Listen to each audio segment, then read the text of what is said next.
Qirg'iziston bosh vaziri Adilbek Qasmaliyev Bokuda Ozarbayjon prezidenti Ilhom Aliyev bilan uchrashdi. Uchrashuv Turkiy davlatlar tashkiloti hukumat rahbarlari va vitse-prezidentlarining ikkinchi yig'ilishi doirasida bo'lib o'tdi, deb xabar berdi 24KG nashri.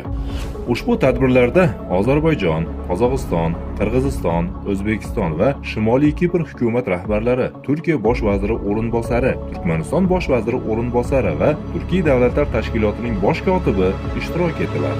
Turkiy davlatlar tashkiloti yig'ilishidagi nutqida bosh kotib ushbu platforma davlat rahbarlarining qarorlarini amalga oshirishda hukumatlar o'rtasida amaliy hamkorlikni va samarali muvofiqlashtirishni mustahkamlash uchun muhim mexanizmga aylanganini ta'kidladi. Uning ta'kidlashicha, Turkiy davlatlar tashkiloti hozirda 58 ta hamkorlik sohasi va mexanizmlarni qamrab oladi. Turkiy dunyo nigohi 2040 konsepsiyasini hisobga olgan holda yig'ilish ishtirokchilari a'zo davlatlar o'rtasidagi savdoni oshirish tarafdori ekanliklarini bildirishdi. Uchrashuv yakunida delegatsiyalar rahbarlari qo'shma bayonot qabul qilishdi. Xalifalikning so'nggi yillarida Osmonli imperiyasining oxirida Britaniya mustamlakachilari panturkizm va arab millati kabi millatchilik va etnik g'oyalarni tarqatish orqali islom ummatini bo'lishga harakat qilishdi.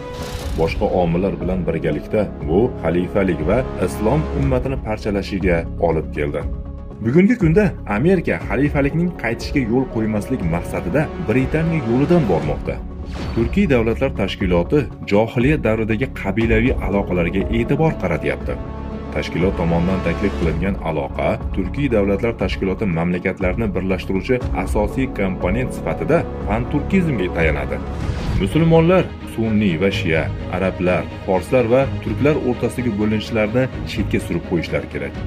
Ular g'arb tomonidan islom ummatini butunligini bo'lish uchun qo'yilgan minalardan boshqa narsa emas. La'nati dushmanlar musulmonlarni shunaqangi yorliqlar bilan bo'lib tashlashga harakat qilishadi. O'zlari esa buyuk islomni tag tomiri bilan yo'q qilish uchun musulmonlarga qarshi birlashib harakat qilishadi. Musulmonlarning najoti islomdan boshqa hech narsa emas. Najot kemasi va dushmanni yo'q qilish vositasi esa xalifalikni o'rnatishdir.